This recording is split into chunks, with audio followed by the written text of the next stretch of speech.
It is a blessed time to be in the house of the Lord. Marami nga po tayong dahilan to rejoice. So, sige po, tayo po'y dumako sa Panginoon sa panalangin. Almighty Father, we worship and adore you. Maraming salamat sa inyong kabutihan sa amin because you have allowed us to come before your throne of grace. Salamat for the opportunity, O Lord, na kayo po ang patuloy sumisiyasat sa aming mga puso. And now we offer ourselves to you, Lord God, as you continue to minister to us through your word. Salamat, Lord, for all of the answered prayers. And we pray, help us to continue to trust you for all things. Blessed be your name, and may Holy Spirit teach us through your word. We commit all of these things in the mighty name of the Lord Jesus Christ. Amen. The last time we studied the first part of Psalm 86, specifically verses 1 to 7. At dito po sa talatang ito, makikita natin how David showed his great need of God and his hope in God. Sa mga talatang yon, I think the verses 1, 5, and 7 would capture those thoughts. Sabi po sa verse 1, Psalm 86:1, "Bow down your ear, O Lord, hear me, for I am poor and needy." And in verse number 5, "For you, Lord, are good and ready to forgive, and abundant in mercy to all those who call upon you." And in verse 7, "In the day of my trouble, I will call upon you, for you will answer me." What great hope in the God who hears and answers the prayers of His people. Sa hapon pong ito, we'll be focusing on the second half of Psalm 86, which is from verses 8 to 17. And practically makikita natin 3 points in this section. First of all, you would notice the solitariness of God from verses 8 to 10. Secondly, response to God's greatness from 11 to 13. And then thirdly, a prayer for God's intervention from verses 14 to 17. Let's deal with the first part in verses 8 to 10, the solitariness of God. Pag pinag-uusapan yung term na solitariness of God, what comes to your mind? Ibig sabihin lamang nito ang pagiging nag-iisa ng Diyos. Walang katulad ng Panginoon. It means God is uniquely self-existent, self-sufficient, and separate from all creation. Walang katulad ng Diyos eh. He needs nothing and no one for His existence. He's unmatched by any other being, and He's complete in and of Himself. That's the kind of God that we have. Hindi niya kailangan ng kahit ano sapagkat sapat na siya sa kanyang sarili. And imagine, even at this particular time, David had that kind of understanding about who God is. Kilala niya na ang Diyos, at yun ang pagkakilala niya sa Diyos. In fact, once again, if we would read from that, sabi sa verses 8 to 10 of Psalm 86, "Among the gods there is none like you, O Lord, nor are there any works like your works. All nations whom you have made shall come and worship before you, O Lord, and shall glorify your name. For you are great and do wondrous things. You alone are God." Pag tinignan po natin each phrasing of these, napakaganda ng pagpapakilala patungkol sa Diyos. Notice the first phrase, "Among the gods there is none like you, O Lord." How many false gods have men invented throughout history? Di ba? Because of men's imaginations, ang dami-dami na ating iniimbentong Diyos, pero probably it's even beyond our counting. Hindi na natin mabilang sa sobrang dami. Pero alam ni David, even among the false gods that people claim, tawag nga natin minsan dyan yung pantheon of gods. Iba-ibang klase. Diba? Iba-ibang grupo. Napakarami. Pero not a single one can compare to the true God of the Bible. At yun ang constant theme of Scripture. Kasi pag hindi mo nakilala ang totoong Diyos na to, then yun ang isa sa pinakamalaking pagkakamali natin. Kaya binabanggit in many scriptures, for example, like 1 Samuel 2:2. There is none holy as the Lord, for there is none besides thee. Neither is there any rock like our God. Napakalinaw, di ba? Walang katulad ang Diyos. Walang iba maliban sa Kanya. Walang bato na katulad ng ating Diyos. It speaks about the unique holiness of God, again, the solitariness of God, yung pagiging nag-iisa niya, and His stability as the rock. Pwede natin siya pagtiwalaan. We can always depend upon Him. 1 Kings 8:23, sabi doon, and He said, Lord God of Israel. Notice His relationship to His people. There is no God in heaven above or on earth below like you, who keep your covenant and mercy with your servants, who walk before you with all their hearts. Ang Diyos na ito, nakikipagtipan siya, gumagawa siya ng relasyon sa kanyang bayan, at ang Diyos na ito, walang katulad sa langit o sa ilalim ng lupa. Wala eh. Kaya, hindi po pwedeng tanggapin ng Diyos yung any kind of graven image. Likha kasi ng tao yan eh. And the best people can think of when it comes to God would be just like us. Di ba? Sabi nga natin madalas, yung mga Greek and Roman mythology, pinalaki lang eh. Mga naging giant lang, pero tao pa rin ang itsura. But God is not like that. He is the faithful or unchanging God who keeps His covenant and mercy. Now, it's one thing for people to say something about God. It is another thing for God to reveal Himself directly. Iba yung galing sa Diyos mismo. At ang sabi sa Isaiah 46, God is the one speaking in verses 9 to 10. He says, Remember the former things of old, for I am God, and there is no other. I am God, and there is none like me. Twice, binanggit yung title ng Diyos, I am God. The self-revealing God. At alam naman natin, that's the title that He introduced Himself to Moses in the burning bush. I am that I am. At ang Panginoong Jesucristo, you know, in the New Testament, especially in the Gospel accounts, He mentions the great I am title 7 times, at least. So, hindi tayo magtataka bakit yung mga Jews, they wanted to stone the Lord Jesus Christ. Kasi nung narinig nila yung I am, it immediately made them think of the great God who revealed Himself to Moses, and they were ready to throw stones at Him. Gusto nilang batuin ng Panginoon. Because they knew there is no one like this great God. But one thing they missed. They missed that it is the Lord Jesus Christ who is the Son of God, God Himself who became human. Imagine, yun ang hindi nila napagtugma. Again, what separates God from all the false gods? One would be His omniscience.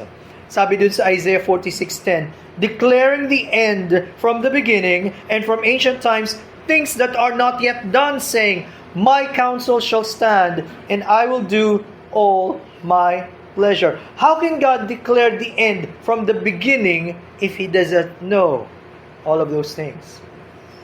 He has all knowledge, omniscient.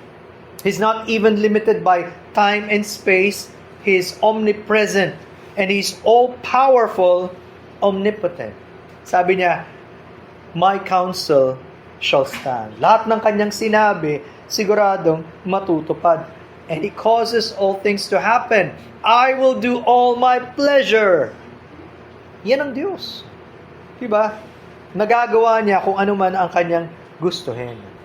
So, isang malaking change na gagawin ng Diyos sa kanyang bayan to those whom He has redeemed is to reveal Himself to them. Magpapakilala siya. Kaya dun sa ating text, dun sa Psalm 86:9, all nations whom you have made shall come and worship before you, O Lord, and shall glorify your name. Nung binabasa ko to, lalong naging masidi sa aking heart, sa aking puso, yung panalangin natin ng bansang Pilipinas. Di ba? Na sana maging totoong bansa na kumikilala sa Diyos at ang Diyos ang gustong sambahin. Because marami nga sa ating mga kababayan, call on the name of God, lip service lang. Walang true relationship and acknowledgement of this great God. Pero iba kapag ka ang isang bayan, kinilos ng Diyos. Sabi sa Psalm 33:12, Blessed is the nation whose God is the Lord, the people He has chosen as His own inheritance. So kung nagpakilala ang Diyos sa atin, hindi po pwede na ayaw nating ipakilala siya sa iba because that's what it means to be blessed. To be happy when you come to know this great God. At malaman mong isa ka sa Kanya, isa ka sa mga pinili niya. Kaya tuloy, because of this great revelation, you cannot help but to worship this great God. Sabi dun sa ating verse number 10 of Psalm 86, the response of God's people, anong sabi ni David? For you are great and do wondrous things. You alone are God. Can you sense that wonder and awe na nararamdaman ni David nung sinasabi niyang, for you are great. God is already great even when He doesn't do anything yet because of who He is. Kung sino ang Diyos, dakila na siya eh. Wala pa siyang ginagawa. Pero sabi pa doon, doest wondrous things. Because that's who He is, He cannot but do great and wondrous things. At sana, nararanasan natin yung kamanghamangang pagkilos ng Diyos. Hindi lang distant God, but a very, very personal God. Kaya niyang kumilos sa buhay natin in a very personal way. At diba yun ang ibig sabihin pag sinabing Amen, you actually agree with what God has revealed. Kaya sinabi niya ulit, you alone are God. Wala nang ibang Diyos eh. Kaya, walang iba na karapat-dapat dun sa ating pinakamataas na pagsamba, sa pinakamataas na pasasalamat, kundi ang kaisa-isang Diyos na ito. So He revealed Himself as the one and only true God. Secondly, from verses 11 to 13, makikita natin the response to God's greatness. Imposible kasi na nagpakilala ang Diyos, wala tayong tugon. As if parang wala lang siya. No. Sabi doon, from verses 11 up to 13, Teach me your way, O Lord. I will walk in your truth.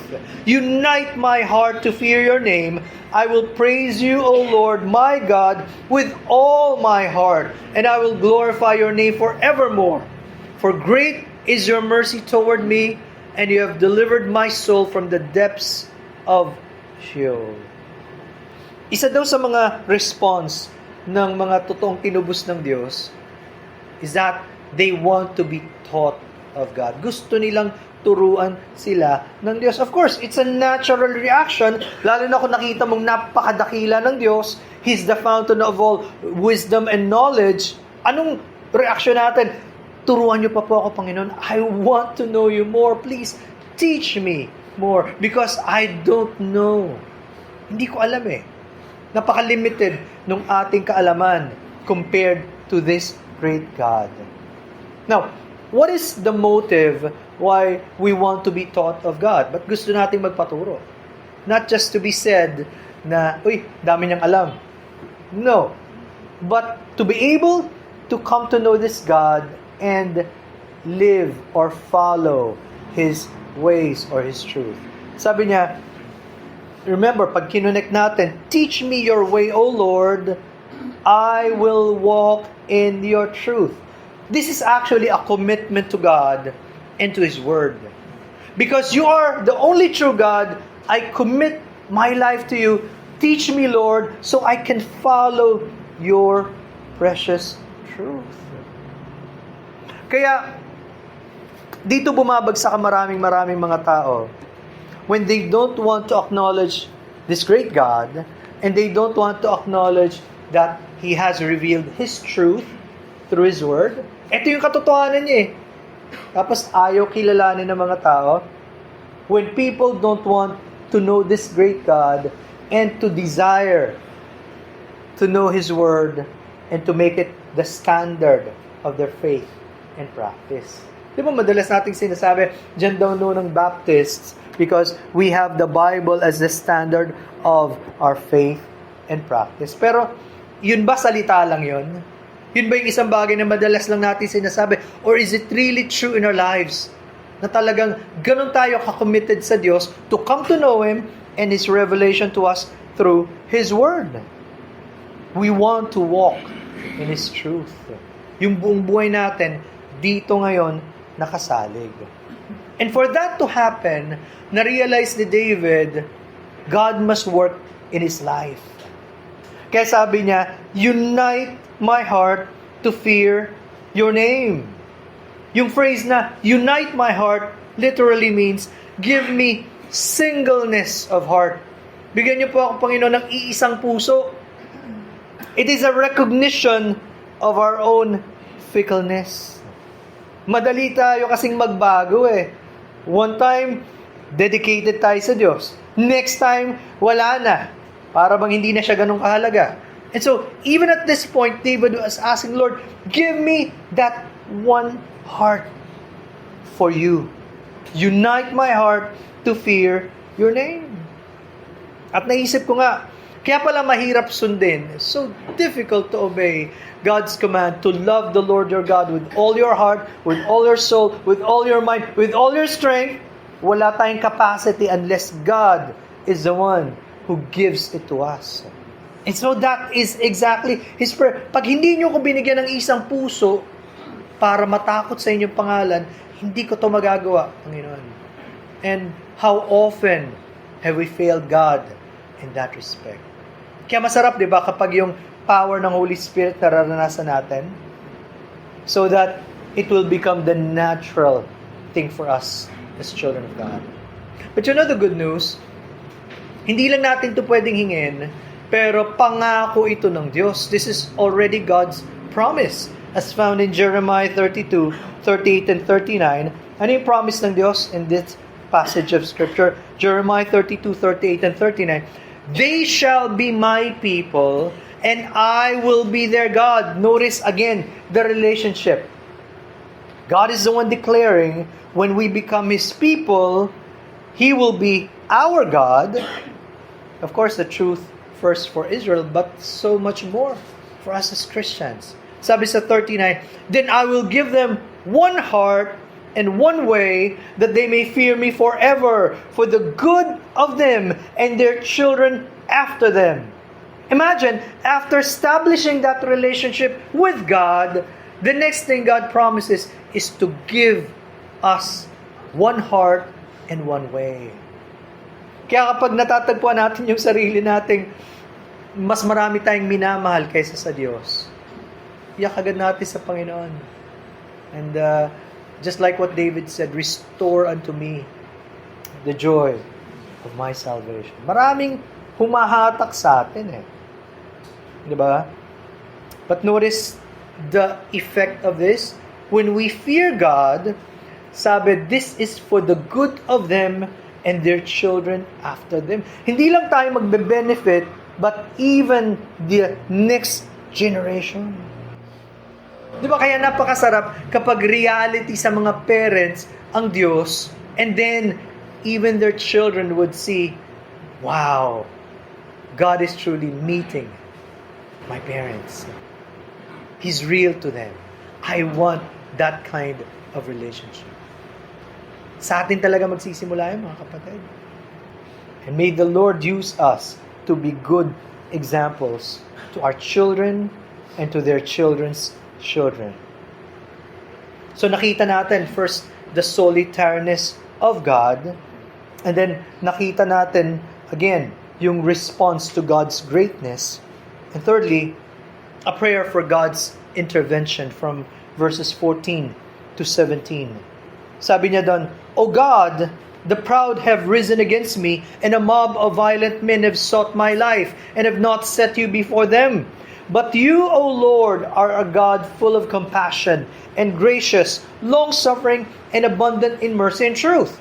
O turn to me and have mercy on me.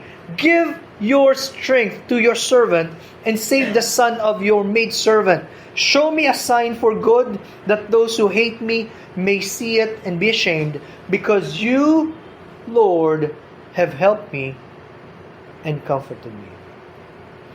Notice his present situation.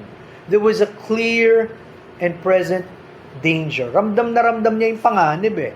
Verse number 14, sabi niya, O God, the proud have risen against me, and a mob of violent men have sought after my life.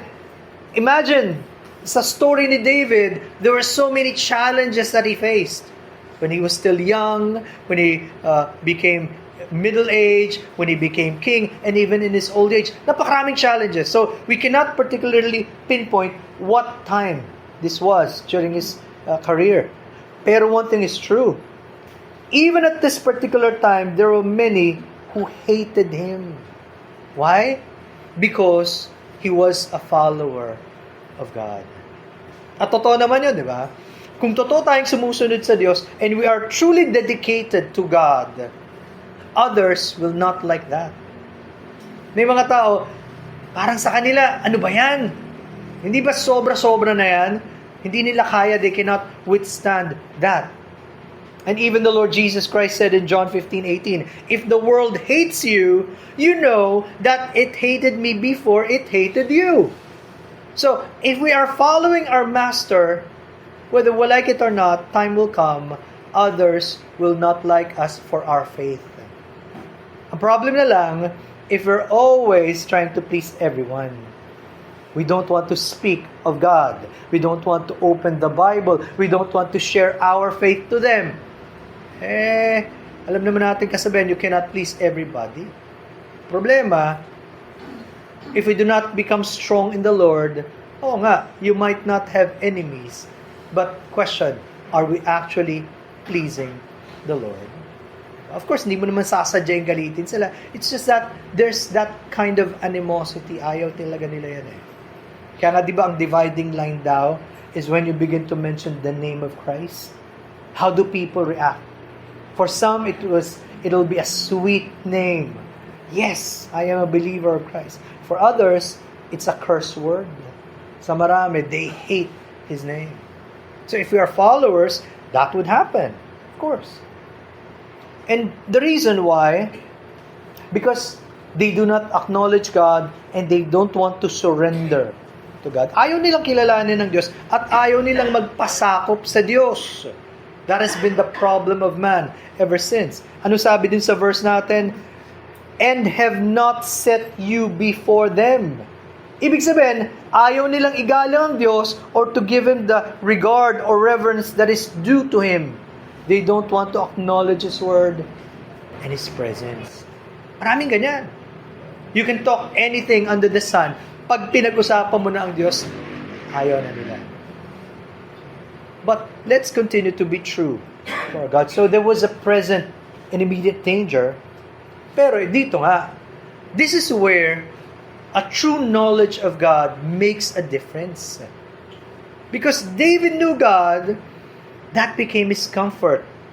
Sabi sa verse 15, but you, O Lord, are a God full of compassion, gracious, long-suffering, and abundant in mercy and truth. So, nakita niyo yung contrast compared to these wicked men who don't want God, but God is such a great God. Napakaganda ng mga tangi ang binabanggit dito. He's not only Lord, where He's a God full of compassion, gracious, long-suffering, abundant in mercy and truth. Maalala tuloy natin, di ba? When the Lord revealed Himself, again, to Moses, in Exodus 34, 6-7. Isa ito sa few times that God was the one speaking about Himself. Exodus 34, 6-7. When God was revealing Himself, He said, the Lord God, merciful and gracious, long-suffering and abounding in goodness and truth, keeping mercy for thousands, forgiving iniquity and transgression and sin. God continues to be this great and wonderful and loving and gracious God. He's not affected even with the things happening around us. He does not change because of wicked men. He's the same God yesterday, today, and forever. At dito makikita nyo bakit. If David was quoting from what Moses wrote, what does it tell us about David? David knew and David read the Word of God. Alam niya. In fact, inuulit-ulit niya yung ganong kataga, speaking of God. At dito, ginagamit niya yung kanyang knowledge of God through the Word in prayer. Diba sabi nga natin, the best kinds of prayers would be the prayers coming from the Word of God. Yun mismo kapag ginagawa nating panalangin yung salita ng Diyos. Because ito yung revelation ng Diyos of Himself. Spurgeon even mentioned, he said, David seems to have stood in the cleft of the rock with Moses and to have heard the name of the Lord proclaimed, even as the great lawgiver did. For in two places in this psalm, he almost quotes verbatim the passage in Exodus 34:6. Para daw pakiramdam ni David, kasama siya sa panahon ni Moses nung nag-reveal ang Diyos. But how does that happen? That only happens when you are fully acquainted with God's Word so that you become really acquainted with this great God of the Bible. Pag paulit-ulit natin binabasa, nakakabisado natin ang salita ng Diyos, we get to know this great God. Yun ang magiging paraan para mababanggit natin. We can even quote Scripture from our hearts and from our minds. How much do we know this great God and how much do we know His Word? Pangatlo, makikita natin sa kanyang panalangin, even though he was experiencing difficulty, but he really had this great and high view of God, his prayer became a hopeful prayer. Dahil doon, di ba, nagkaroon siya ng pag-asa. Sabi sa verse 16 to 17, Oh, turn to me and have mercy on me. Give your strength to your servant and save the son of your maidservant. Show me a sign for good, that those who hate me may see it and be ashamed, because you, Lord, have helped me and comforted me. Alam ni David, God will always hear his prayers. Because ang desire niya is for God to work in his life. At mapapasin niyo yung first phrase na yun, Oh, turn to me and have mercy on me. Just like David, hindi naman tayo pwedeng lumapit sa Diyos based on what we deserve. Sometimes, di ba, sabi natin, I don't deserve this. Of course. Because if God will give us what we deserve, tapos na tayo. We're done for. We cannot come based on what we deserve. We can only come to God based upon His mercy. Upon His grace. Maawa kayo, Panginoon. Kailangan ko kayo, Panginoon. And the good thing is God is a merciful God. Ramdam na ramdam ni David yung kahinaan eh. He felt that kind of weakness. And so his prayer, give your strength to your servant. Napaka-simple prayer, di ba? Pero that's what he needed and that's what we need, Lord. Every moment, please, I need you and your strength. At hindi kayo magtataka, di ba? Bakit ganun din ang ine-echo ni Apostle Paul in Ephesians 6:10? Be strong in the Lord and in the power of His might. Kailangan natin yun. There's no time when we can boast of our own strength. We must be strong in the Lord. Sana patuloy tayo nagtitiwala sa Diyos. And when He mentioned, and save the son of your maidservant, may alam ba kayo na information about David's mother? Parang wala masyadong binabanggit sa Bible, di ba? About David's mother. Pero based on this short verse, we can see David's mother was a godly woman and she served God. Ang term na ginamit, save the son of your maid servant. The servant of the Lord. No wonder may natanim sa puso ni David, sa heart niya. Even at a young age, his mother became also a good example. So, do not underestimate, mga mothers and fathers, yung godly life that you can show to your kids. Diba? Yun ang masarap kapag real ang Diyos sa atin. And then for the last part, in verse 17, we would see the humility of David. Bakit? Ang kanyang prayer, show me a sign for good. Nung binabanggit na to, he was showing, he was willing to wait upon God. Kailangan ko kayo, Panginoon, pagpakitaan niyo ako ng sign na kasama ko kayo at makikita ng iba.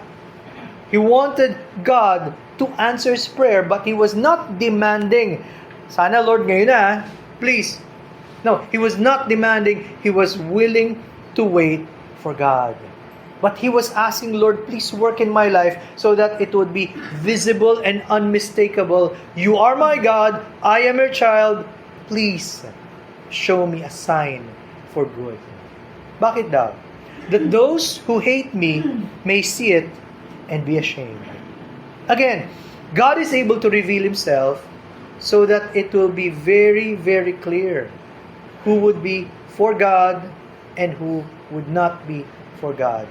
And when the Lord reveals himself, those who hate God will know. They will be ashamed and God will vindicate his people. Ang Diyos ang gagawa sa buhay ng kanyang mga anak. So there will be a great difference. In the last part, he says, because you, Lord, have helped me and comforted me. Saan ang galing yung expectation of David and his great hope? Because of his experience with God. Naranasan niya na ang Diyos eh. Di ba? How God comforted him, how God helped him. So now, he was banking everything on this great God. Masarap pag naranasan natin ang Diyos eh. So that pag dumaan tayo sa matinding pagsubok, pwede nating sabihin, you have been faithful, Lord, in the past. I'm sure you will continue to be faithful now. Hindi niyo ko pinabayaan noon hanggang ngayon. Sigurado ko, gagabayan niyo pa rin kami. Ang aking family, ang aming church, ang aming mga kapatiran. See? That's where it comes from, the great experience being with this God. So sana maipamana natin yung mga kapatid. Diba, masarap kapag na sabi natin, tinulungan tayo ng Panginoon. Sana kayo rin hanapin niyo ang Diyos ng buong puso. Let's continue to seek God and let's continue to offer to Him whatever we are experiencing right now. May God be pleased to bless us with His Word. Let's pray. Almighty Father, maraming salamat po sa mga encouragement ng inyong mga salita sapagkat just like David, dumarating kami sa point where we can be weak, we can be exhausted, we can be challenged by so many things, and yet our hope is in you, O Lord God. Kung paano nagpakilala kayo sa amin in a great and mighty way in the past, alam namin, Panginoon, even at this particular time, no matter what our situation is, you're able to show yourself strong on the behalf of your people. And so, patuloy, Panginoon, pagtibayin niyo po ang aming pananampalataya sa inyo and help us to pass this on to our children and to our children's children. Tulungan niyo, Panginoon, ang aming bansa at patuloy kayo mag-raise up ng mga good and godly leaders who will truly have the fear of the Lord in them. Blessed be your name. Guide us as we depart from this place. For the Lord Jesus' name we pray.